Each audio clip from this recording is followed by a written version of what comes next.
সন্তান সন্ততিদের নিয়ে মা উমার মর্তে আগমন আর সেই আনন্দে উৎসবে মেতে উঠেছে সমগ্র বাংলা। 4 দিনের বাঁধন ছাড়া উচ্ছ্বাস ও আনন্দ, রাত ভোর ঘোরাফেরা, খাওয়া দাওয়া, ঠাকুর দেখা, সঙ্গে জমি আড্ডা।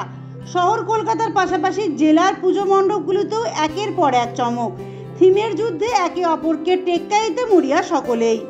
গুজরাট ও দেশের রাজধানী দিল্লিতে অক্ষরধাম মন্দিরের কথা নিশ্চয়ই অনেকেই শুনেছেন, অনেকে আবার দেখেওছেন।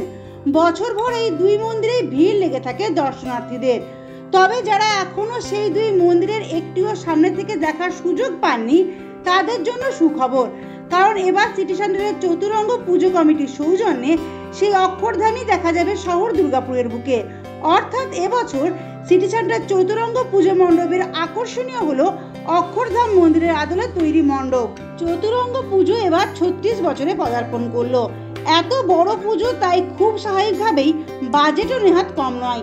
এবছর তাদের বাজেট 25 লক্ষ টাকারও বেশি। পুজো কমিটির আশা বরাবরের মতো এবারও এলাকাবাসী তথা জেলার মানুষের মন জয় করতে পারবে তাদেরই উদ্যোগ। দিল্লির অক্ষরধাম মন্দিরের আদলে এই প্যান্ডেল এবারে করা হয়েছে, খুব সুন্দর, চোখে পড়ার মতন। কারণ চতুর্থী থেকে দ্বাদশী আমাদের এই চতুরঙ্গের মাঠ সবসময় লোকে গম করে, এবং এত সুন্দর সুন্দর আমাদের যে সাংস্কৃতিক অনুষ্ঠানগুলো হয়, যে কারণে সমস্ত সময় লোকজন ভালোবাসে এখানে।